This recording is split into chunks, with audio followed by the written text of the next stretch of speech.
Moi, je ne vais pas me connecter. Ok.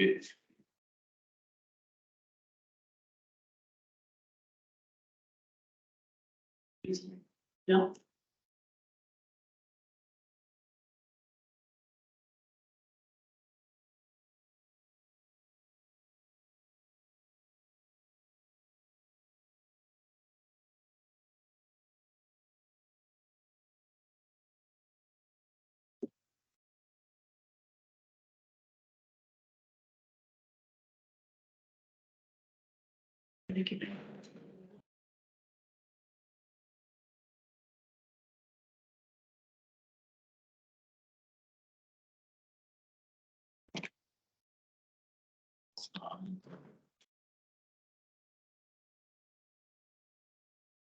Alors, je ne sais pas si vous m'entendez.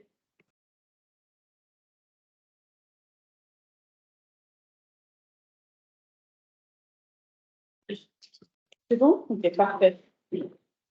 Bonjour à tous. Donc, je vous propose, pour ceux qui ne nous connaissent pas, de faire un petit tour de table et puis d'engager tout de suite la présentation donc, concernant ce webinaire consacré au plan quinquennaux d'éco-conception. Pour ma part, je suis la déléguée générale de l'éco-organisme, Laurence Bourret. François Galerton, directeur administratif financier de l'éco-organisme d'Astrid. Et Frédéric Sparza, chargé des développements de projets en lien.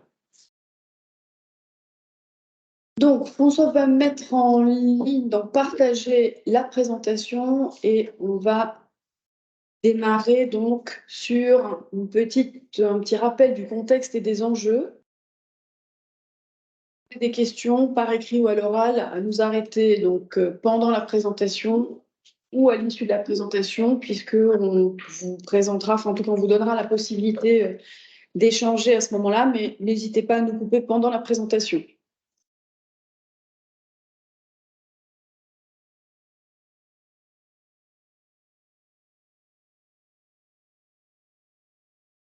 Alors, en ce qui concerne donc le contexte et les enjeux, alors pour une petit rappel du sommaire, si tu veux me passer le...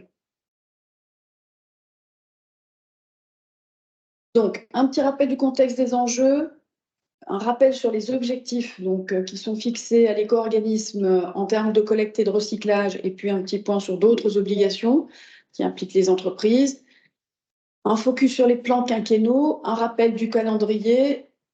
La question nous a été posée, donc les risques de sanctions en cas de non-application de cette obligation, et puis les possibilités d'accompagnement par l'éco-organisme, donc par rapport à ces obligations qui pèsent donc pour certaines sur l'éco-organisme, mais surtout pour d'autres sur les entreprises elles-mêmes.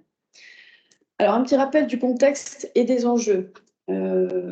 D'Astrid vient d'engager son 3e agrément, donc, qui marque les 10 ans d'existence de la filière, puisque le premier agrément date de décembre 2012. Donc, on est là dans la 11e année de fonctionnement de l'éco-organisme, 3e agrément qui va durer 6 ans, 2023-2028. Donc, un périmètre élargi pour ce nouvel agrément, puisque l'éco-organisme donc est dans l'obligation de mettre en place 2 circuits, l'un pour les DASRI conventionnels, donc DASRI performance sans électronique, l'autre avec électronique. Pour l'un, donc élimination, incinération ou pré-traitement par désinfection, pour l'autre, recyclage. On a inauguré avec certains d'entre vous, il y a quelques semaines, l'inauguration donc du DASTRI Lab, donc le centre technique de la filière qui va notamment assurer la séparation pour recyclage de ces DASTRI avec électronique qu'on appelle les e-DASTRI, qui contiennent donc carte électronique et piles. Alors, en termes de contexte un peu général, suite à la période de crise sanitaire, donc il y a la Covid-19, le niveau de sensibilisation aux enjeux environnementaux s'est notablement accru. Il en résulte donc des attentes fortes tant de la part des patients, mais aussi des professionnels de santé prescripteurs, que des pouvoirs publics en matière donc, de limitation des impacts environnementaux des produits et de la filière elle-même, du fonctionnement de la filière elle-même. Donc, ces attentes se traduisent par un renforcement significatif des objectifs de collecte, notamment, mais aussi de recyclage pour les DASRI avec électronique, et puis aussi de nouvelles obligations pour l'éco-organisme et directement pour les entreprises adhérentes. C'est ce dont on va parler aujourd'hui. Alors, en termes de collecte et de recyclage, des objectifs relevés, puisque l'objectif donc du premier agrément de l'éco-organisme était d'atteindre un taux de collecte de 60%. L'objectif du second agrément était d'atteindre un objectif de 80%. L'objectif imposé à l'éco-organisme pour 2028 est de 90%, avec des étapes intermédiaires, donc 82% pour cette année, 83% pour 2025, mi-agrément, et 90% pour la fin de l'agrément, donc 2028. Donc ça concerne les dasseries conventionnelles sans électronique. Donc pour rappel, le taux de collecte 2022 était de 83%, donc on devrait pouvoir atteindre les premiers objectifs. Mais vous le savez, c'est comme quand on maigrit, les premiers kilos sont faciles à perdre, les derniers grammes sont plus difficiles. Donc pour les dernières années de l'agrément, il sera certainement nécessaire de déployer de nouveau ou des efforts renforcés pour atteindre cet objectif qui est, donc je le mets en tout cas je le rappelle, unique, puisque je crois qu'on est le seul éco-organisme à avoir des objectifs aussi élevés parmi la vingtaine de filières existantes aujourd'hui. Et pour une perspective avec la filière emballage qui est beaucoup plus ancienne que la filière d'Astri, puisqu'elle a été mise en place il y a environ 30 ans, aujourd'hui, son taux d'atteinte pour la collecte des bouteilles plastiques est de 60%. Donc, ça permet de mettre en perspective le niveau d'objectif imposé à l'éco-organisme. Pour ce qui est des e-dasseries, donc les dasseries avec électronique, les objectifs de collecte sont moins élevés puisqu'on démarre. C'est une filière qui a démarré l'année dernière, donc avec un objectif pour cette année à 50%, pour 2025 à 55% et pour 2028 à 60%, avec des objectifs associés de recyclage pour cette filière, puisque je l'évoquais, c'est une ouverture à l'économie circulaire pour la filière dasserie qui jusque-là ne faisait qu'éliminer, donc incinérer ou pré-traiter par désinfection. Depuis l'année dernière, elle a aussi des objectifs donc, de recyclage, 60% pour 2025 et 70% pour 2028. Donc voilà pour ce rappel des objectifs donc, relevés de collecte et de recyclage, avec d'autres obligations également, donc qui suivent. Pardon ? Ah, je t'en prie. Quelques entreprises qui nous rejoignent. Donc, d'autres obligations en dehors de ces obligations de collecte et de recyclage, notamment la définition de critères de performance environnementale pour les produits ou groupes de produits, avec l'obligation pour l'éco-organisme d'estimer les performances qui pourraient être atteintes au regard des meilleures techniques disponibles et les différentiels de coûts correspondants, l'élaboration d'un programme pluriannuel d'évolution des primes et pénalités fondé sur une estimation ou éventuellement sur d'autres critères de référence. C'est la raison pour laquelle on a lancé un grand plan d'échantillonnage pour nous permettre à la fois de mettre à jour les fiches produits qui avaient été réalisées il y a 10 ans, puisqu'on l'avait fait à la mise en place de la filière, des fiches produits réalisées par un cabinet de métrologie. Donc à l'époque, c'était le Bureau Veritas, le cabinet qui a donc été sélectionné cette année à l'issue d'une consultation, c'est le Laboratoire national d'essais, métrologie et d'essais, donc le LNE. Donc on va relancer les entreprises. Toutes ne nous ont pas envoyé ces échantillons qui nous permettent à la fois de calculer le montant de votre contribution en prenant en compte des indicateurs de volume, notamment de produits, puisque plus les produits qui sont mis sur le marché sont gros, volumineux, plus cela nous coûte, à la fois en emballage, de stockage et de transport pour la collecte et le traitement, et à la fois en coût de traitement, puisque ce sont des coûts qui sont calculés au poids, donc effectivement éliminés. Et par ailleurs, on regarde ces nouvelles obligations, le fait que les entreprises ont fait des efforts à la fois sur le type de matériaux, sur le volume, la quantité de matériaux, etc. On y reviendra plus précisément dans le cadre du plan donc, quinquennal d'éco-conception. l'éco-organisme devra mettre en place des primes ou des pénalités. C'est une obligation qui est transverse à toutes les filières. Autre obligation, donc, la mise en place d'une modulation que l'on évoquait par rapport à l'éco-conception. L'État nous fixe deux critères que sont la recyclabilité, donc qui ne pourront s'appliquer en tout cas à date aux dasseries électroniques, et puis un autre critère un peu particulier qu'on a pas mal challengé, la rechargeabilité en médicaments qui ne nous semble pas applicable dans une filière comme la nôtre, dans la mesure où, même si le produit était rechargeable, dans la mesure où notre filière s'adresse au perforant, le perforant étant lui non réutilisable, ça n'a pas beaucoup de sens de travailler sur la rechargeabilité en médicaments, en tout cas pour la filière dasserie. Ça peut avoir du sens pour d'autres filières, la filière emballage, par exemple pour les stylos non réutilisables, ou la filière MNU, médicaments non utilisés cyclamède, mais ça ne nous semble pas avoir de sens pour la filière dasserie, le perforant étant par nature à usage unique. Et puis, une autre obligation concernant le réemploi des contenants de collecte. Pour mémoire, cela concerne plus de 3 à 4 millions d'unités par an qui sont donc mises à disposition des patients en pharmacie et qui constituent un peu moins de la moitié du gisement des déchets éliminés. Donc, il y a un vrai sujet sur la partie emballage mise à disposition des patients pour stocker leurs dasseries perforants avec ou sans électronique, à la fois en termes d'impact en gaz à effet de serre, en termes de transport, mais aussi de contraintes de stockage pour les pharmacies qui stockent pas mal de vide. Et comme vous le savez, les pharmacies n'ont pas forcément beaucoup de place à consacrer à ce type de déchets, aux déchets en général. Voilà quelques autres éléments donc, qui complètent ces obligations et qui illustrent les attentes renforcées, en l'occurrence de l'État, mais aussi d'autres acteurs, sur l'impact environnemental à la fois des produits de la filière et du fonctionnement de la filière elle-même. Passer à l'autre diapositive. Donc, les plans quinquennaux, donc 4 législatives, je suis désolée, on a des travaux dessus, donc j'espère que ça ne n'impacte pas trop négativement votre écoute. N'hésitez pas à intervenir si vous le souhaitez. Donc, cadre législatif et réglementaire qui encadre les plans quinquennaux. Un certain nombre d'adhérents nous ont posé des questions sur leurs obligations, sur les obligations de l'éco-organisme.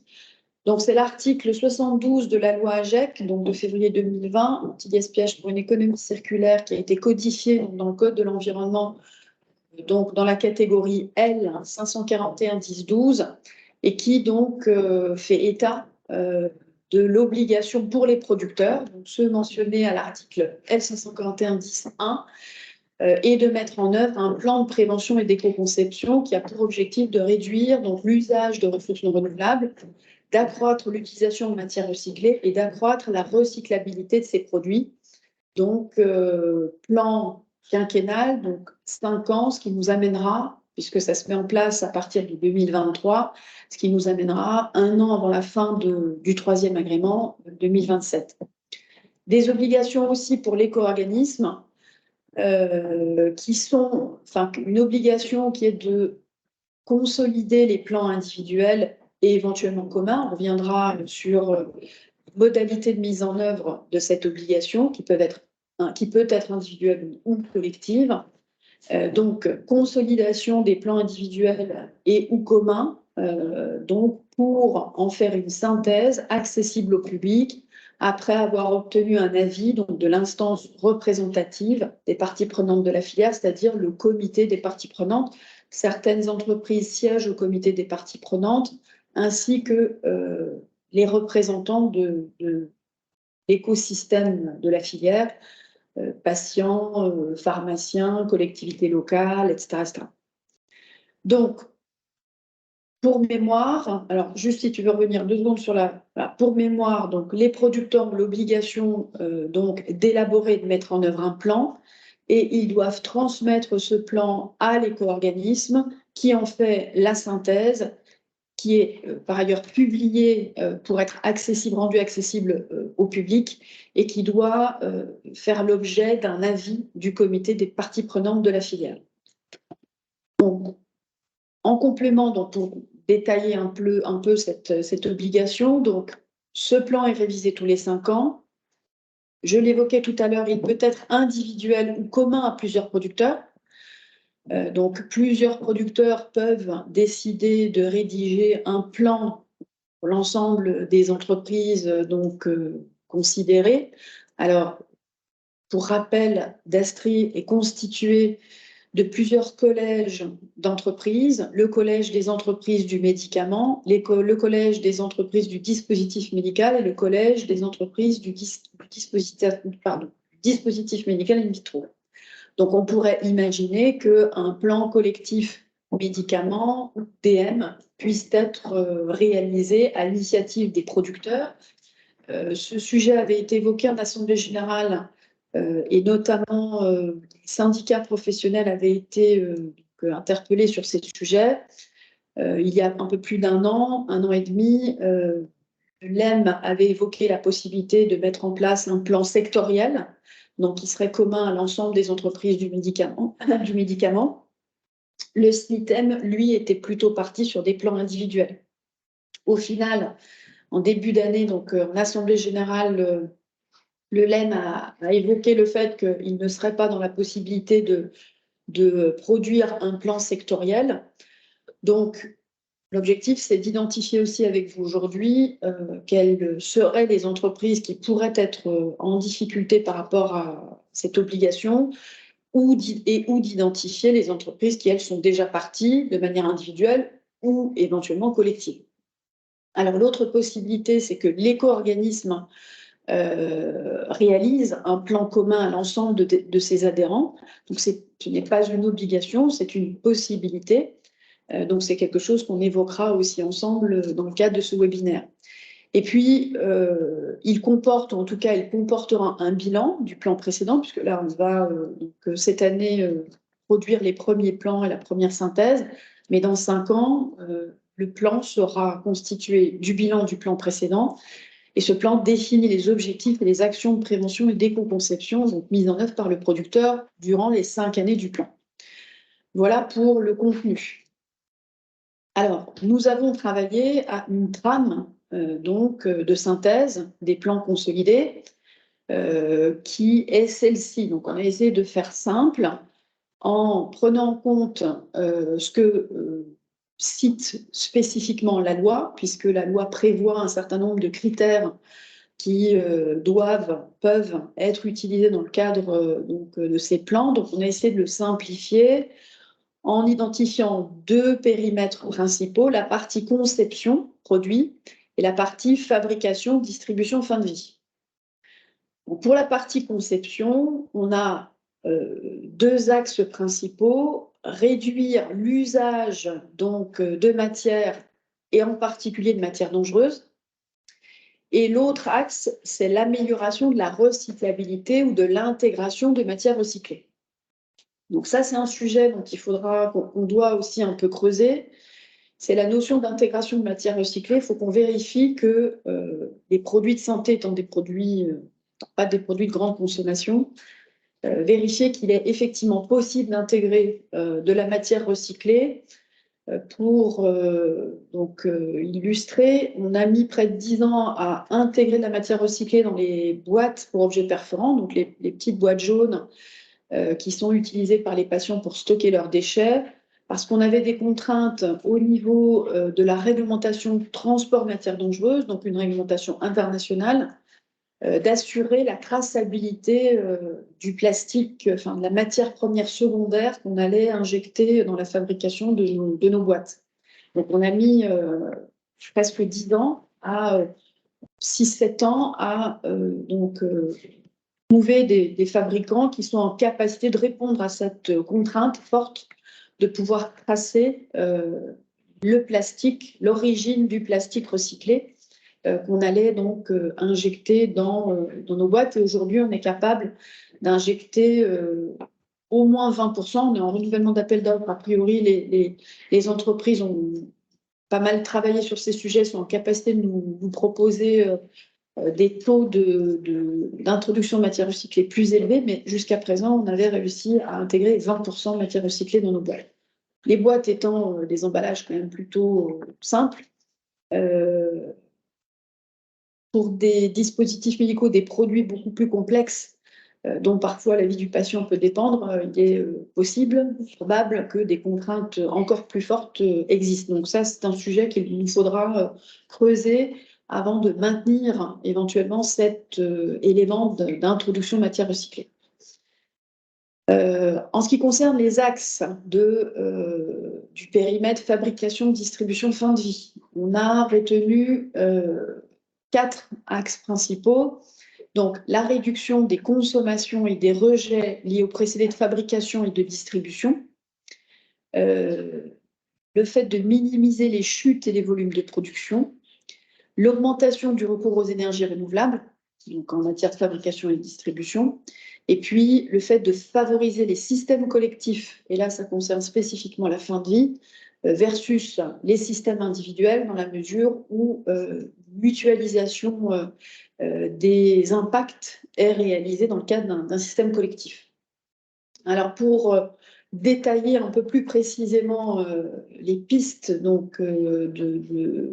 d'action en lien avec ces axes, donc 8 axes répartis sur 2 périmètres conception, fabrication, distribution, fin de vie. Donc en ce qui concerne la réduction de l'usage de matière, donc là l'objectif c'est de rationaliser la quantité de matière utilisée et ou le volume du produit, puisque ça a un impact en termes de gaz à effet de serre, en optimisant notamment le rapport poids-volume.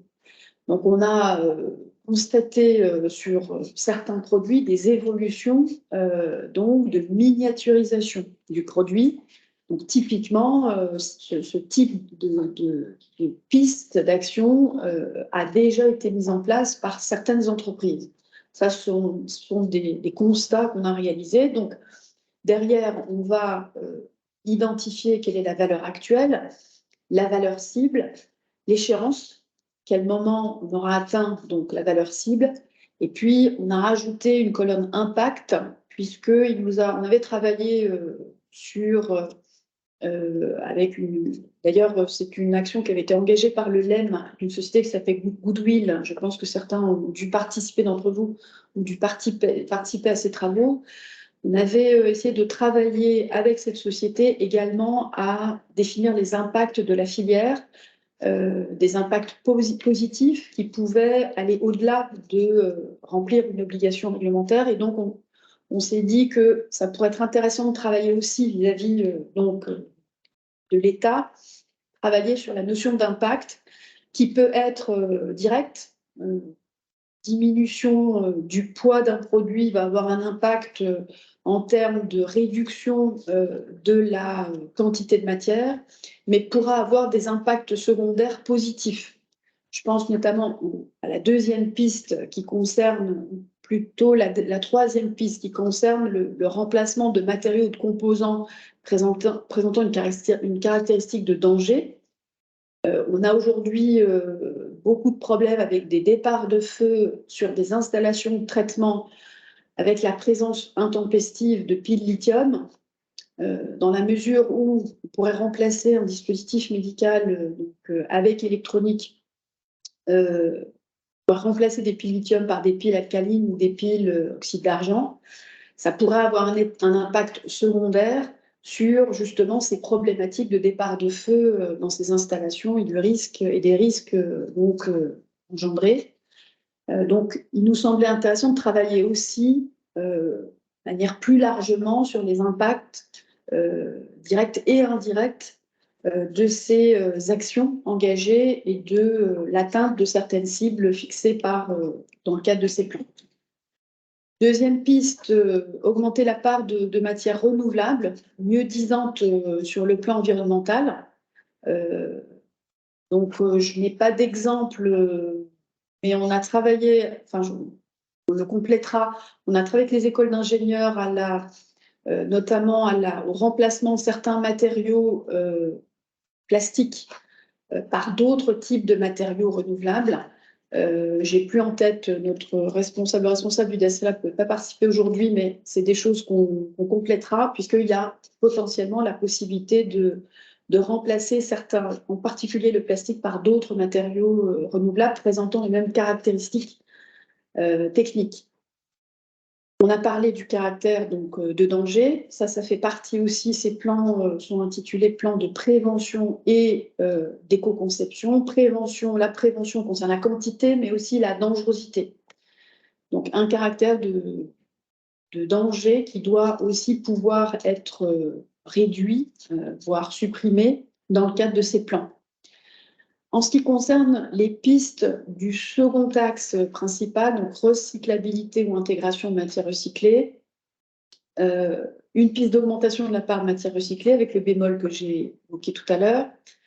La notion d'information aussi sur la composition, c'est une difficulté qu'on rencontre aujourd'hui, c'est qu'on a des difficultés à disposer d'informations concernant la composition, ce qui peut avoir un impact direct sur la capacité de recyclage de ces produits, en particulier pour les dasseries électroniques. Donc, on a donné, par exemple, la mise à disposition du bill of material, la fiche produit, fiche sécurité, la rationalisation de la diversité des matières et composants. Donc, on avait dans le premier axe la rationalisation de la quantité de matière, mais on a aussi la rationalisation de la diversité des matières, parce que quand on a 5 ou 10 plastiques différents, c'est difficile à séparer et ça coûte également. Donc, l'objectif, c'est d'aller vers du monomatériau quand c'est possible, hein, évidemment. La facilitation de séparation pour recyclage. On a travaillé, je vous montrerai quelques exemples, avec les écoles d'ingénieurs sur, par exemple, la mise en place d'une amorce de rupture sur les coques donc, dans lesquelles les perforants sont rétractés mécaniquement. Cette amorce de rupture permet la séparation plus facile des différents composants en fin de vie. On a ajouté également une piste spécifique à la filière dasserie qui est la sécurisation passive des dispositifs médicaux et on l'a positionné, et ça c'est un choix hein, qu'on a fait, qui peut être challengé mais qu'on peut argumenter dans la partie recyclabilité parce que si la filière s'est ouverte à l'économie circulaire avec les dasseries électroniques, c'est parce qu'un avis du Haut Conseil de la santé publique a estimé que ces dispositifs médicaux disposaient d'un niveau de sécurisation passif. Donc, par passif, on entend sans action du patient, suffisamment élevé pour justifier de la réouverture des boîtes et de la prise en charge autrement que sous forme d'incinération ou de pré-traitement de ces déchets. Donc, le fait que des dispositifs médicaux sans électronique disposent d'une sécurisation passive suffisamment élevée permettrait d'investiguer la piste du recyclage également pour ces dispositifs médicaux. Raison pour laquelle on a positionné la notion de sécurisation passive dans l'axe améliorer la recyclabilité. On passe ensuite à la fabrication-distribution fin de vie. Donc, pour ce qui est de la réduction de la consommation et réduction des rejets du procédé de fabrication et distribution, le fait de disposer d'un calcul des émissions de GES pourrait être intéressant dans la mesure où on pourrait aussi donc, fixer des objectifs de réduction de ces calculs, de ces volumes de gaz à effet de serre. Autre piste concernant la minimisation des chutes et volumes de production, essayer de tendre vers un zéro déchet vers la production. Donc, il y a pas mal d'actions déjà engagées. Je pense que pour les entreprises, ce sera plus facile de répondre à cette seconde partie donc du plan, puisque déjà beaucoup d'actions ont été mises en œuvre au niveau donc, de la fabrication. Et notamment pour ce qui est de cette piste-là, on voit des entreprises qui réinjectent dans le circuit de production les chutes de production. Donc c'est un objectif qui devrait être plus facile à atteindre que d'autres pour les entreprises. Troisième piste, favoriser les moyens de transport les moins polluants et réserver le transport aérien à des besoins de réactivité. Là aussi, il y a des efforts qui ont été réalisés, donc favoriser par exemple le ferroutage versus le transport routier. C'est un des axes que l'éco-organisme avait mis en place dans le cadre de l'approvisionnement de ces boîtes donc, pour objets performants qui venaient d'Italie et qui pour partie étaient acheminés donc, en transport ferroviaire.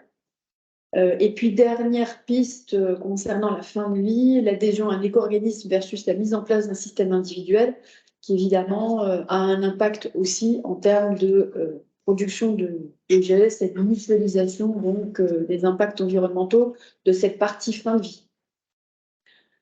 Valeur actuelle, valeur cible. Alors, juste pour terminer, valeur actuelle, valeur cible, on n'a pas encore travaillé de manière approfondie sur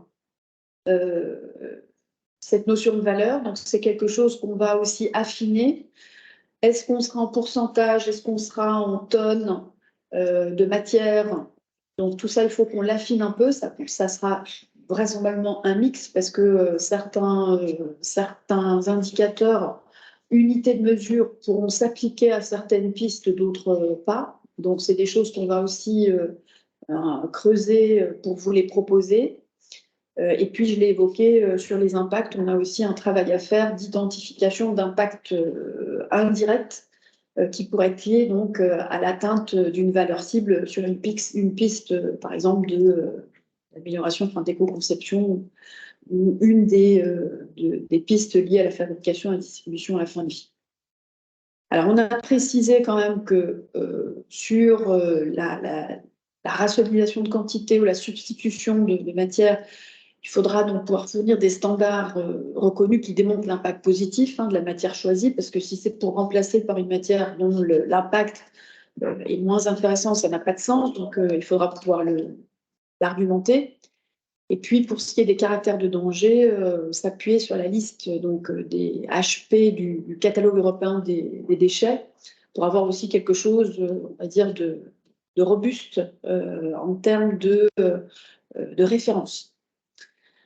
Donc, je ne sais pas si à ce stade de la présentation, vous avez des questions.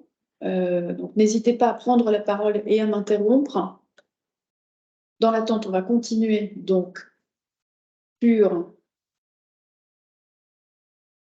le calendrier. Donc, je rappelle donc, tout ça a débuté en février 2020 avec la loi AGEC, le réagrément de l'éco-organisme donc en 2022, et puis donc septembre, l'échéance fixée par l'éco-organisme pour disposer donc des plans individuels ou communs qui lui permettra en octobre de consolider ses plans et en novembre, il y a une erreur sur la diapo, de présenter cette synthèse au comité des parties prenantes avec en décembre la publication de cette synthèse puisque la loi prévoit que cette synthèse doit être publiée dans les 12 mois qui suivent l'agrément ou le réagrément de l'éco-organisme. Donc septembre, remise des plans à Dastri, octobre, consolidation des plans par Dastri, novembre, présentation donc, de cette synthèse au comité des parties prenantes et décembre, publication de la synthèse pour remplir donc l'obligation qui est faite à la fois aux entreprises et à l'éco-organisme de mettre à disposition du public une synthèse de ces plans dans les 12 mois suivant l'agrément. Continuer. Donc, les entreprises m'ont posé la question de savoir s'il y avait des sanctions dans la mesure où les éco-organismes ne mettraient pas en place, n'élaboreraient pas ce plan. Donc, ce que nous avons identifié sont les sanctions administratives classiques qui concernent la non-mise en œuvre des obligations qui pèsent sur les entreprises dans le cadre du principe de responsabilité élargie du producteur. Donc, à vérifier qu'elles s'appliquent bien aussi dans le cadre, puisque c'est une obligation, on va dire, induite par le principe de responsabilité élargie des producteurs, qu'elle s'applique bien aussi à une non-compliance concernant les plans éco-conception. Mais voilà, ça, c'est une sanction administrative standard, classique, qui concerne donc qui s'applique par unité de produit ou par personne ou par tonne de produits concernés, ou pour une personne physique et morale. Donc, vous la connaissez, c'est une sanction qui existe depuis déjà plusieurs années. Et puis, sanction contractuelle, évidemment, puisque l'éco-organisme, vous venez de signer un contrat avec l'éco-organisme pour les 6 ans qui viennent. Dans la mesure où vous ne respecteriez pas les clauses contractuelles, ça impacterait évidemment la pérennité de l'adhésion à l'éco-organisme. Donc voilà les 2 types de sanctions qu'on a identifiées, à vérifier pour la sanction administrative, qu'elle s'applique bien aussi, puisqu'elle est induite par la mise en œuvre du principe de REP, qu'elle s'applique bien aussi à la non-compliance concernant ces plans éco-conception. Voilà, pour conclure, donc, les perspectives d'accompagnement de l'éco-organisme concernent, on l'a vu tout à l'heure, la possibilité de mettre en place un plan filière. Donc, dans la mesure où les entreprises souhaiteraient un seul plan applicable à l'ensemble des entreprises, à court terme, ce qu'il nous serait possible de faire, c'est de présenter la synthèse des plans consolidés comme un plan filière, c'est-à-dire qu'on comme on l'a évoqué tout à l'heure, on a constaté que certains efforts ont déjà été réalisés par certaines entreprises. Elles pourraient servir à l'ensemble du collectif. Identifions un produit qui est réduit son volume, sa quantité de matière. Je donne un chiffre au hasard de 10%. Ce produit ayant donc un potentiel de pénétration du marché, donc ce produit allant régulièrement, enfin sur les 5-6 années à venir, remplacer le produit précédent et donc impacter positivement en termes de quantité de matériaux non utilisés, on va dire l'objectif d'éco-conception, on pourrait imaginer que ce résultat-là puisse être considéré comme un résultat collectif. Voilà, donc, c'est une des pistes qu'on a identifiées pour être compliant à court terme et d'ici la fin de l'année, être en capacité de présenter des objectifs et la quasi-assurance d'un résultat positif en fin de plan, dans la mesure où ces efforts ont déjà été réalisés et que le bénéfice de ces efforts va progressivement permettre d'atteindre une valeur cible qu'on pourrait fixer aujourd'hui avec une certaine certitude, dans la mesure où on connaît potentiellement la capacité de pénétration du marché de ce produit. L'option 2, qui est plus du moyen long terme, c'est de travailler à construire un plan réellement collectif. Alors, évidemment, dans l'option 1, les résultats donc de la filière ne seront pas extraordinaires dans la mesure où c'est peut-être 1, 2, 3 produits qui permettront de fixer des objectifs dans le plan et de les atteindre, mais qui sont des objectifs limités puisque ça sera réalisé sur un périmètre de produits limité. L'option 2 est potentiellement plus ambitieuse dans la mesure où là, on travaillerait réellement à construire un plan collectif. Mais ça prend un peu de temps et donc ça ne pourra pas être réalisé d'ici la fin de l'année.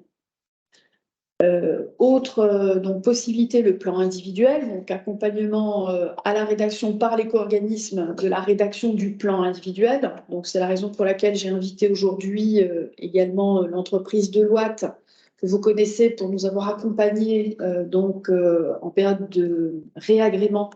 Le cabinet avait animé les groupes de travail proposés aux adhérents pour aboutir au dépôt du dossier de demande d'agrément et identifier les pistes stratégiques d'évolution de la filière. Et notamment sur ces sujets d'éco-conception, on avait travaillé notamment sur l'éco-modulation, etc. On avait travaillé avec le cabinet. Donc, dans la mesure où on aurait plusieurs demandes, l'éco-organisme ayant des ressources limitées, on pourrait imaginer donc vous accompagner avec l'aide du cabinet Deloitte.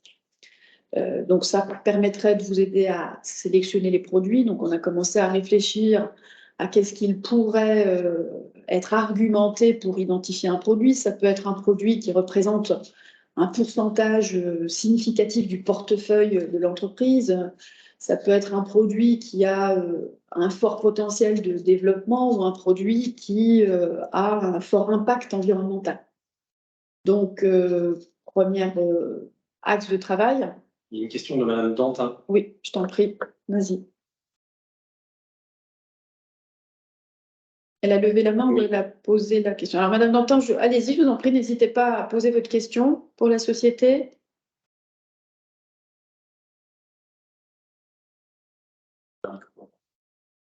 Ah, alors. Donner la parole.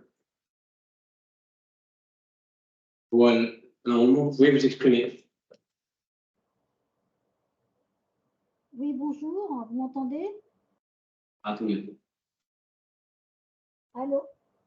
Oui, on vous entend. On est juste En fait, je levais la main pour vous dire que les micros sont désactivés. Donc, en fait, on vous envoie les questions sur le côté, mais on ne peut pas vous poser des questions régulièrement. Allô? Vous nous entendez? Moi, je vous entends, mais les micros sont désactivés.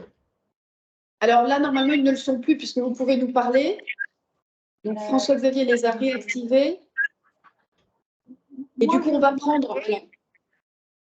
Je vous entends, mais vous ne semblez pas m'entendre. Alors, si on vous entend, je pense que tout le monde vous entend. Bon, d'accord. Donc, j'avais levé la main pour vous prévenir que les micros étaient désactivés. Mais voilà, donc on ne pouvait pas réagir. On réagissait dans la conversation. Vous avez plusieurs questions dans la conversation. Voilà, au fil de votre présentation, on a posé des questions, mais parce qu'on ne pouvait pas vous parler. Voilà. Très bien, c'est noté. Donc, on va les reprendre et on va donc répondre. Pour cette diapositive, moi, ma grande question, c'était que veut dire votre accompagnement à la rédaction de plans individuels? Parce que si on a bien compris qu'il n'y a pas, c'est trop court maintenant pour faire un plan collectif. Donc, ça va être des plans individuels. Vous proposez un accompagnement, comment ça va se passer? Et surtout que, enfin, je suppose qu'il y a d'autres entreprises dans le même cas que moi.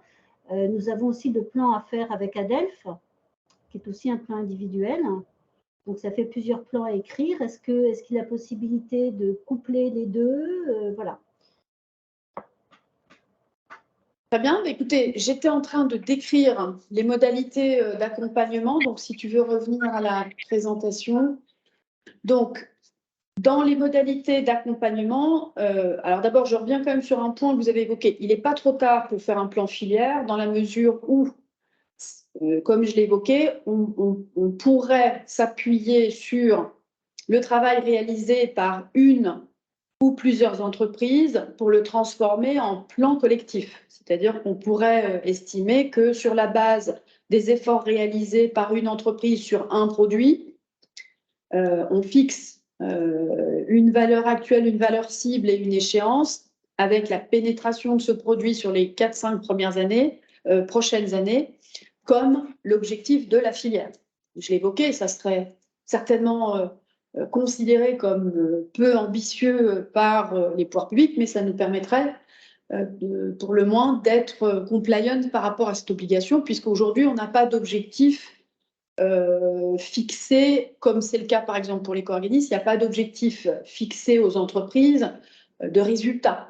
On a un objectif de moyens, il faut élaborer et présenter ce plan, mais il n'y a pas d'objectif de résultat ni de valeur cible à atteindre spécifiquement.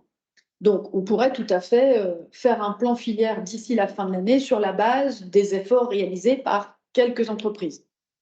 Ça, c'est un premier point. Le deuxième point, je revenais à l'accompagnement plan individuel. Donc, j'expliquais comment ça se passerait. Donc, le premier sujet serait d'identifier le ou les produits donc, qui feraient l'objet de ce plan, la définition de valeur cible en fonction des produits des entreprises et puis le calcul de l'impact.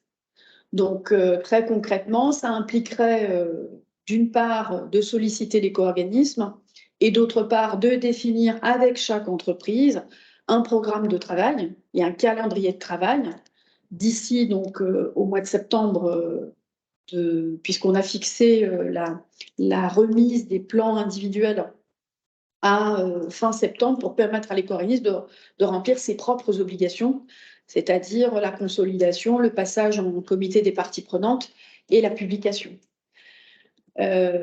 Donc, ça, c'était le deuxième point, comment ça va se passer. Le troisième point que vous évoquiez, c'était, vous avez d'autres plans à réaliser pour d'autres produits, alors pas seulement l'ELF, hein, vous avez des filières, enfin des entreprises qui sont concernées par encore d'autres filières. Donc, toutes les filières qui sont concernées, toutes les filières REP sont concernées par cette obligation. Donc, certaines entreprises auront plus de plans à réaliser. Donc, est-ce que ça peut être mutualisé oui, dans la rédaction, non dans la conception, puisqu'on travaille sur des produits, entre guillemets, différents. Pour Adèle, vous allez travailler sur l'emballage lui-même, donc vous allez vous fixer des objectifs qui sont certainement différents, et vous aurez un potentiel d'action qui sera plus important sur l'emballage que sur le dispositif médical lui-même. Dans la mesure où on est sur un produit grande consommation avec beaucoup moins de contraintes que sur le dispositif médical lui-même. Donc, il y aura certainement des axes de travail qui seront élargis par rapport à ce que l'on présente pour la filière DASRI.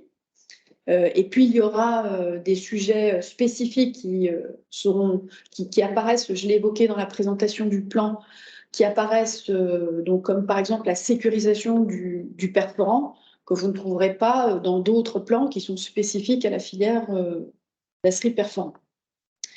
Et puis le troisième type d'accompagnement, ça peut être un accompagnement à l'éco-conception du produit lui-même, puisqu'on a déjà travaillé avec des adhérents sur ces sujets dans le cadre du DASRI Lab, qui est notre centre technique, et dans le cadre de partenariat avec des écoles d'ingénieurs, où on a identifié, par exemple, dans le cas de figure que je présente, comment réduire le nombre de points de sertissage donc de la carte électronique avec la conception de plots de serrage et la réalisation de prototypes qui permettent, dans ce cas de figure spécifique, qui est une illustration parmi d'autres, de donc simplifier la séparation pour recyclage de ces dispositifs médicaux. On a travaillé aussi à l'allongement de la durée de vie de certains dispositifs médicaux. Bref, il y a un certain nombre de pistes sur lesquelles on peut travailler, mais qui sont plus des travaux de fond, hein, puisque c'est ce qui va alimenter le plan d'éco-conception, avec la difficulté d'identifier qui sont les interlocuteurs au sein des entreprises pour travailler sur ces sujets, puisque beaucoup des entreprises adhérentes à DASRI sont des filiales commerciales, et que ces travaux sont réalisés généralement au niveau de la maison mère. Donc l'idée, c'est effectivement d'être mise en relation avec, d'abord d'identifier pour nos interlocuteurs habituels les collaborateurs de l'entreprise qui travaillent sur ces sujets et leur proposer donc de les accompagner, sachant que à la fois sur la partie éco-conception produit, on est vraiment dans l'émission de l'éco-organisme, hein, et les obligations de l'éco-organisme d'accompagner les entreprises. Sur le plan filière et sur le plan individuel, on est en dehors des obligations de l'éco-organisme. Donc, ça aura un coût pour les entreprises qui voudront partir dans cette direction, puisque ça nécessitera de mobiliser des ressources spécifiques et individuelles, on n'est plus sur du collectif, pour répondre à la demande éventuelle de certaines entreprises. Donc, je vous propose de revenir sur toutes les questions pour qu'on les traite du coup une par une, dans la mesure où on est passé à côté. Une question, François Gachet. Alors, pour partager les diapositives, évidemment, elles seront mises en ligne sur votre espace adhérent. Donc l'espace en ligne de DASRI sur lequel vous pouvez trouver tout ce qui vous concerne, en l'occurrence tout ce qui concerne l'infotrie, etc. Donc il y aura un espace éco-conception avec ces éléments.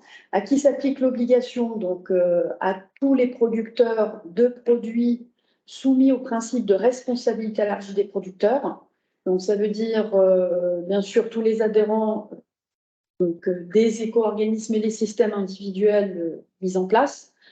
Donc, Madame Lantin évoquait tout à l'heure ADELF, donc ça concerne effectivement toutes les entreprises qui mettent sur le marché un produit et qui est soumis à l'obligation de responsabilité élargie des producteurs. Comment faire lorsque nous n'avons pas la capacité d'intervenir sur la fabrication du produit? Donc, c'est ce que j'ai évoqué. Vous êtes des filiales commerciales. Donc, vous avez en revanche des départements donc, de conception de ces dispositifs médicaux. Alors, vous, en tant que filiale française, vous n'avez pas le moyen d'agir sur le produit, mais par contre, le groupe a le moyen, enfin la maison mère et les départements concernés ont le moyen d'agir. Et donc, dans un premier temps, l'objectif, c'est d'identifier ces interlocuteurs et d'identifier ce qui a déjà été fait et ce qui est éventuellement en cours de réalisation. Puisque, comme on l'évoquait en introduction, ces demandes,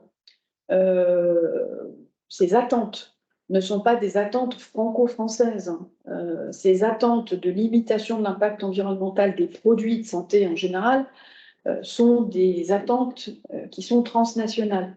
Donc, il est fort probable, voire vraisemblable, que des efforts aient déjà été réalisés. Au moins, c'est ce que j'évoquais sur la deuxième partie, sur le deuxième périmètre de la consolidation des plans que je vous ai présentés, cette fabrication, distribution, fin de vie. Vous aurez vraisemblablement déjà des éléments à fournir sur les efforts réalisés au niveau de la fabrication. Et ensuite, peut-être effectivement, vous aurez moins de choses, voire rien dans un premier temps sur la partie conception, mais vous aurez forcément des choses à proposer déjà dans la partie fabrication, distribution, fin de vie. Et puis, bien sûr, c'est des sujets qu'il va falloir travailler, c'est-à-dire que ces échanges, ces relations que vous avez instaurées avec ces autres services de l'entreprise devront les amener à réfléchir pourront les amener à réfléchir à des évolutions. Et puis, dans la mesure où l'entreprise serait vraiment fermée à ce type d'évolution, et ben, ma foi, ça impactera éventuellement la mise en œuvre de cette obligation avec d'éventuelles sanctions par l'État. Où sera publiée la synthèse? La synthèse sera publiée sur le site de l'éco-organisme. On n'a pas de contraintes ou de cadre particulier concernant la publication de cette synthèse à date, mais il est possible aussi que cela évolue, puisque l'État a fixé ses objectifs et va vraisemblablement affiner ses attentes au fur et à mesure du temps. Donc, pour 2023, on n'a pas de cadre défini pour la publication de cette synthèse, donc nous envisageons de la publier sur le site de l'éco-organisme. On a toute l'attitude, donc si vous souhaitiez faire des propositions concernant des espaces de publication, on pourrait tout à fait, on y est tout à fait réceptif. On fera vraisemblablement aussi une communication dans la presse spécialisée, etc., sur l'existence de cette synthèse, la mise à disposition de cette synthèse sur le site de l'éco-organisme. Quelle est la date de référence? Alors, je ne suis pas sûre de savoir si c'est la date de référence sur la mise en œuvre de cette nouvelle obligation. Si c'est le cas, c'est 2023. Je ne sais pas, 2018, n'hésitez pas à me préciser cette question concernant cette notion de date de référence. Fin septembre, deadline plan individuel court. Oui, seulement cette obligation existe depuis 2020 dans la loi. Donc, les entreprises ont vraisemblablement, en tout cas, les juristes des entreprises ont dû identifier cette nouvelle obligation pour les entreprises. Donc, cette nouvelle obligation existe dans la loi depuis février 2020. Elle est mise en application au 1er janvier 2023. Donc, ça laisse quand même un peu moins de 3 ans pour s'y conformer. C'est pas quelque chose qui vient de sortir. On a nous-mêmes régulièrement évoqué ces sujets dans les communications avec nos adhérents. J'évoquais le fait que l'Assemblée générale 2022, donc mars 2022, évoquait largement ce sujet. À cette époque, il nous avait été communiqué par les syndicats professionnels, dans le cadre de l'Assemblée générale, que la position des entreprises était un plan sectoriel pour le médicament et des plans individuels pour le dispositif médical. Il se trouve qu'un an après, on nous a dit, c'est-à-dire en mars 2023, on nous a dit, finalement, il n'y aura pas de plan sectoriel médicament. mais on a interpellé depuis plus d'1 an et demi les entreprises sur ces sujets. Donc, c'est pas court. Février 2020 en ce qui concerne la loi, et dès 2022, un rappel assez formel en Assemblée générale de la nécessité de mettre en œuvre cette obligation en 2023, et sur les modalités de mise en œuvre, la nécessité éventuelle d'implication de l'éco-organisme. À date, aucune entreprise ne nous a formellement sollicité pour un accompagnement en ce qui concerne les plans. Donc, on a estimé que les entreprises, dans la mesure où on a régulièrement interpellé les entreprises, avaient les moyens de mettre en œuvre cette obligation. Quelle est la nature? Donc, on en a parlé donc, sur la nature et sur la possibilité de faire la même chose pour plusieurs filières. J'ai répondu à cette question. Ou récupérer la trame, donc doit-on rédiger en français? Donc, cette trame que nous vous proposons n'est pas figée, c'est-à-dire que si à l'issue de ce séminaire, de ce webinaire, vous souhaitiez faire évoluer cette trame, n'hésitez pas à nous le faire savoir. Comme je l'évoquais, on a encore une petite chose à vérifier, c'est la possibilité, enfin, en tout cas l'absence d'impossibilité légale, réglementaire, d'introduire des matières recyclées dans les dispositifs médicaux. Donc, c'est quelque chose qu'il faut que je creuse. Savoir si dans le MDR, par exemple, il y a quelque chose sur ce sujet ou d'autres réglementations, puisque je l'ai évoqué, nous, c'était dans la réglementation transport matières dangereuses qu'on avait une contrainte. Donc, il faut que je vérifie que globalement, dans tout ce qui tourne autour de la réglementation dispositifs médicaux, on n'a pas d'interdiction, auquel cas je modifierais cet indicateur, enfin, cette piste d'action. Doit-on rédiger en français? Oui, c'est une synthèse qui doit être mise à disposition du public, et donc du public national. Donc, je vois mal publier une synthèse en anglais donc pour l'accessibilité du contenu au public. Maintenant, ça peut être rédigé dans les deux. Après, je pense qu'il faut imaginer que ce plan soit présenté de manière très synthétique, avec le moins de rédaction possible. On a essayé de travailler sur un plan qui définit les différents périmètres, axes de travail, pistes d'action, etc. Là, l'objectif, c'est plutôt maintenant de sélectionner le produit, les produits sur lesquels vous allez focaliser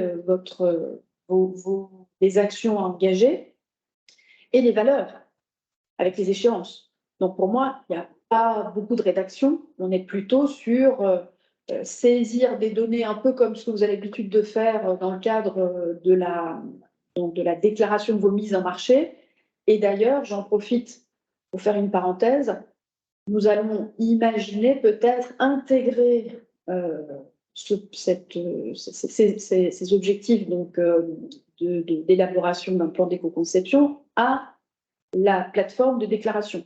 C'est-à-dire qu'on pourrait imaginer que l'année prochaine, quand vous allez déclarer donc vos produits, pour certains produits, vous compléterez cette déclaration avec les données que je viens d'évoquer, c'est-à-dire peut-être la sélection d'un axe, d'une piste d'action, une valeur actuelle, une valeur cible et une échéance.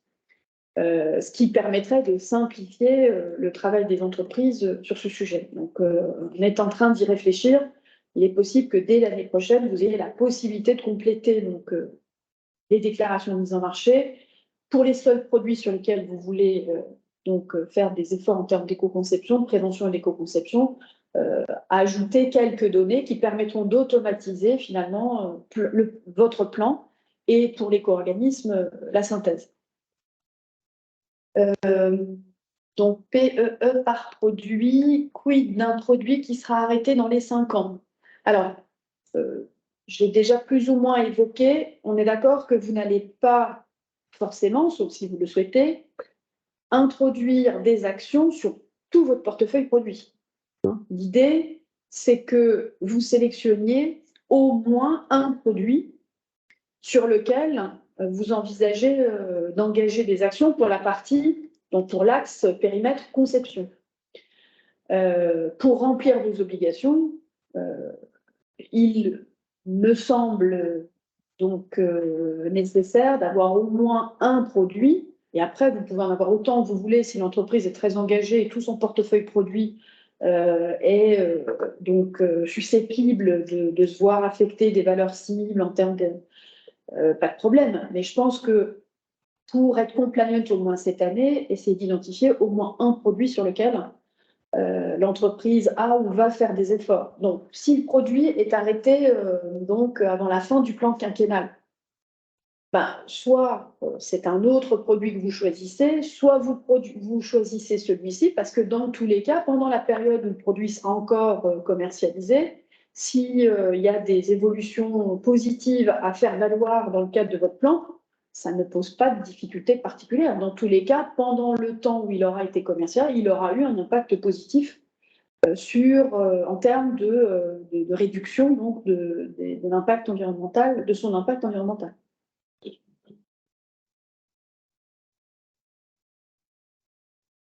Ou pas, parce qu'il ne sera peut-être pas remplacé. C'est peut-être un produit qui s'arrête définitivement. Alors, tous les produits comment souscrire au plan filière versus individuel? Attention, posant quand même de vos travaux individuels pour pouvoir engager la filière. Alors, comment souscrire au plan filière versus individuel? Alors, ça, c'est quelque chose qu'il faut qu'on définisse ensemble. Je ne sais pas, puisqu'aujourd'hui, je n'ai pas de demande. Donc, si je devais avoir une demande, on a deux options. Soit on a des entreprises qui sont déjà avancées dans leur plan individuel et qui veulent pouvoir le faire valoir. Donc, ça veut dire qu'il faudrait travailler sur non pas un plan filière, mais un plan commun. C'est-à-dire qu'on aurait des plans individuels et des plans communs, ce que prévoit la loi, qui concernerait un ensemble d'entreprises, mais pas forcément la totalité des entreprises de la filière.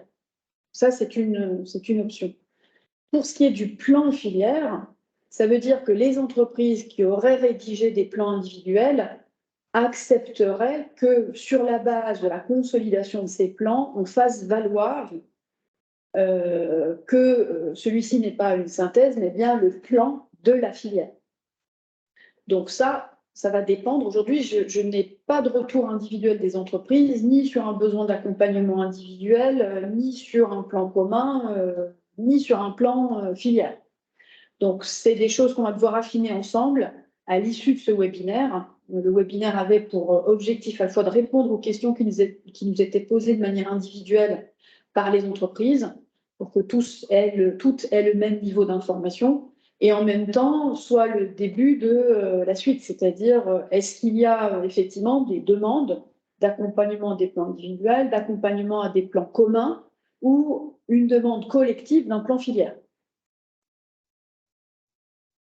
Le nom des labos seront-ils cités? Alors, dans le plan, dans la synthèse, oui, mais pas de manière individuelle. C'est-à-dire qu'on ne dira pas tel labo a fait, voilà, on ne présentera pas les plans individuels, d'accord? Donc, on ne présentera que les plans collectifs. Donc, bien sûr que dans cette synthèse, si d'aventure certaines entreprises ne devaient pas répondre à leurs obligations, on préciserait que cette synthèse a été consolidée sur la base des plans individuels, d'une liste d'entreprises qu'on citera bien évidemment. Là, on est entre guillemets sur du name and shame, c'est-à-dire qu'il est, évident qu'on va mettre en avant les entreprises qui auront respecté leurs obligations, et évidemment, par défaut, les entreprises qui ne seront pas dans cette liste seront identifiées comme n'ayant pas respecté leurs obligations. Donc, il est clair que dans le cadre d'une consolidation de plans individuels, on listera les entreprises ayant alimenté la synthèse donc présentée par les co-organismes. Identifier ce qui a déjà été fait, oui, mais par rapport à quelle date? On n'a pas de problématique de date dans ce qui a déjà été fait. C'est-à-dire que si en fait, là, ce qui a déjà été fait va servir à alimenter la valeur actuelle. Ça va être le point de départ par rapport à la valeur cible.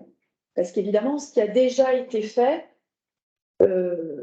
n'est pas intégré, entre guillemets, dans les objectifs du plan, puisque le plan a pour objectif de vous inciter à aller plus loin. En revanche, c'est ce que j'évoquais tout à l'heure, qui est peut-être un peu complexe, mais si vous avez, et ça j'ai constaté sur un produit, donc je suis assez à l'aise de l'expliquer puisque ça existe. Certaines entreprises ont fait des efforts de miniaturisation de leurs dispositifs médicaux. L'effort est déjà réalisé.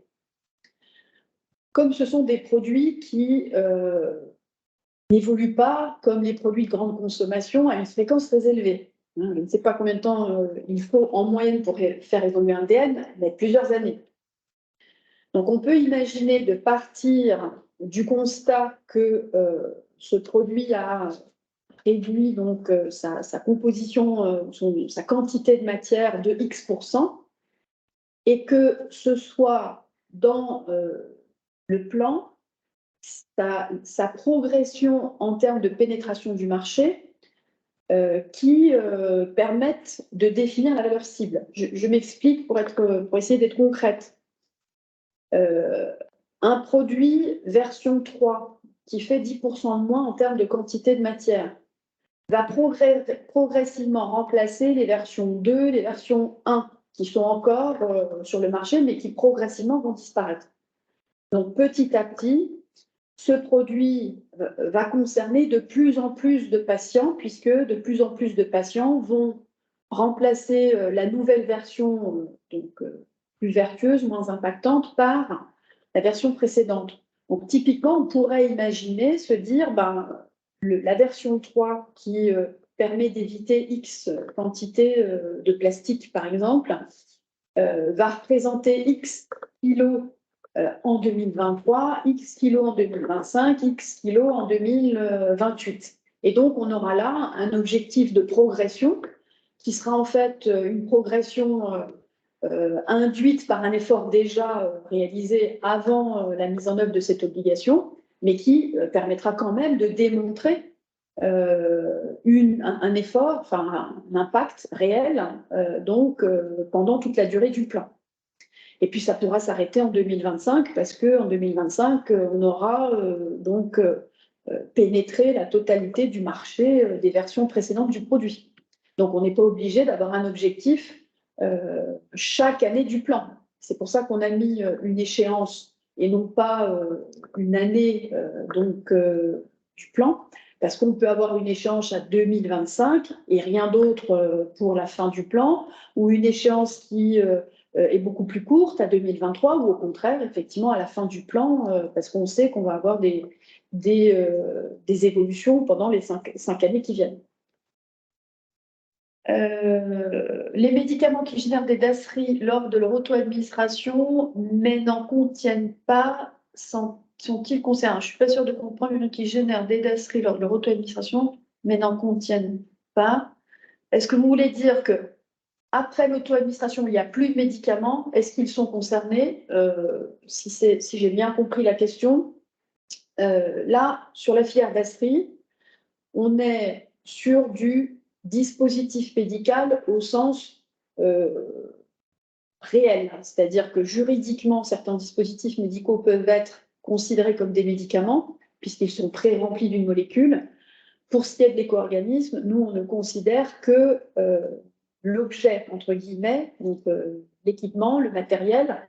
Donc pour nous, nous ne travaillons que sur des dispositifs médicaux, qu'ils aient valeur juridique de médicament ou pas, puisque c'est ce que nous allons aller récupérer quand le patient l'a utilisé. Donc tous les dispositifs médicaux qui sont mis sur le marché sont bien évidemment concernés par cette obligation.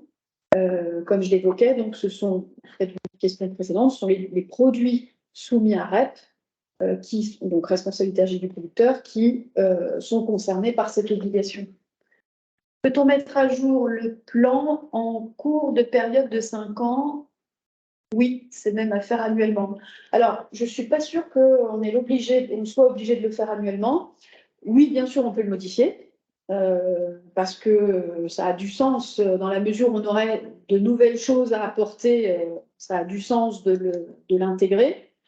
Il faut qu'on réfléchisse ensemble à fait que ça ait du sens stratégiquement. C'est-à-dire que, je m'explique, si je fais des efforts en 2023 et que je sais ne pas pouvoir en faire sur un produit pendant les 10 années qui suivent parce que c'est le délai pendant lequel ce produit n'évoluera pas, j'ai peut-être intérêt à garder cette évolution pour le plan suivant.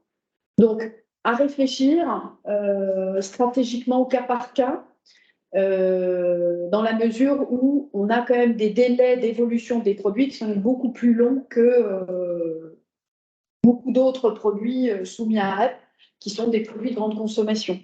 Donc, à réfléchir au cas par cas, avec une démarche peut-être un peu stratégique sur ces sujets. En cas de plan individuel, quelles sont les modalités pratiques de cette soumission électronique, voie postale, AR? Donc, ce que nous allons vous proposer, c'est que vous remplissiez finalement la synthèse de manière électronique pour nous permettre de simplifier la consolidation de ces plans. On n'aura pas beaucoup de temps nous-mêmes pour consolider et soumettre au comité des parties prenantes. Donc, je pense que ce que nous allons vous proposer, une fois que le tableau sera consolidé, donc le tableau qu'on vous a présenté, en tout cas, pardon, quand il sera stabilisé, parce qu'on attend d'éventuelles remarques, retours de votre part dans les jours qui suivront, dans les semaines qui suivront le séminaire. On pourrait fixer à fin juillet, on va dire, la date de stabilisation du format de transmission de ces éléments. Je pense qu'on vous le mettra à disposition en version numérique à remplir pour nous permettre d'automatiser la synthèse, la consolidation de l'ensemble des plans individuels. Donc, on viendra vers vous, on est en train d'y travailler, donc on viendra vers vous d'ici la fin du mois de juillet, une fois le contenu du plan, enfin de la consolidation stabilisée, pour officiellement vous le mettre à disposition.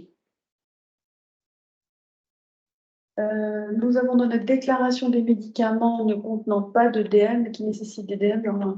Oui, vous voulez dire que vous avez par exemple des flacons d'insuline qui contribuent au sens du conduisant A de la filière REP d'Astri. Donc sur ces produits-là, on est d'accord que vous ne pourrez pas proposer des choses dans la filière d'Astri. Vous pourriez le proposer dans la filière médicaments, ou dans la filière emballage, parce que c'est un flacon, donc il y a des choses certainement à faire sur le flacon, le type de bouchon, le type de quantité de verre utilisé, etc. Mais vous ne pourrez pas l'utiliser dans la filière d'Astri, dans la mesure où nous, on est vraiment sur le dispositif médical perforant. Donc, sur ce produit-là, pas de possibilité dans le plan d'Astri. Par contre, des possibilités dans le plan Adelph ou Cyclamen. Et on a fait le tour des questions. Alors, si je vois une dernière question. Non, bon, procédé, pas fabricant légal du produit et également de l'emballage.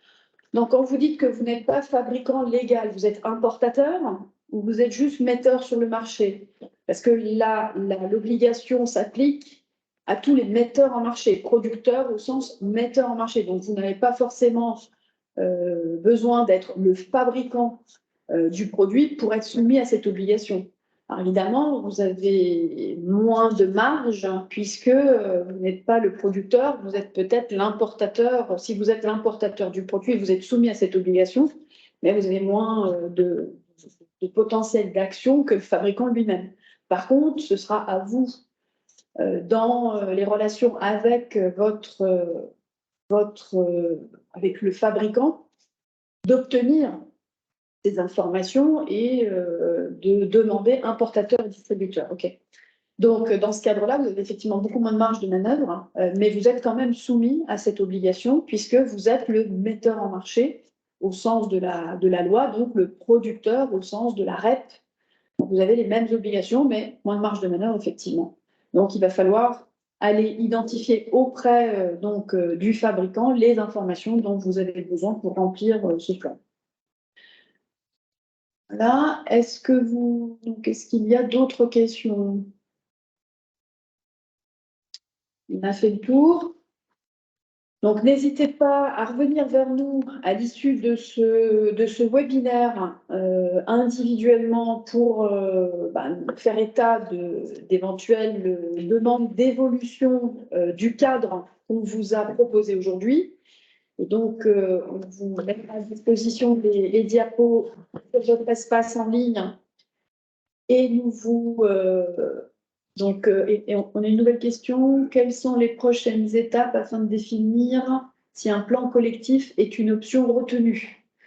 Alors, si le plan collectif est alors, ce qu'on pourrait imaginer, c'est peut-être d'envoyer un questionnaire à l'ensemble des entreprises adhérentes pour leur demander de se positionner sur la notion de plan filière versus plan individuel, et peut-être aussi une question sur un éventuel accompagnement commun ou individuel sur ces plans, pour nous permettre de savoir si effectivement il y aura des accompagnements individuels ou communs, ou peut-être rien de tout cela, mais juste un plan collectif qui sera donc défini sur la base d'éléments dont on pourrait disposer et fournis par certaines entreprises qui ont déjà des éléments à nous fournir pour pouvoir les exploiter en collectif.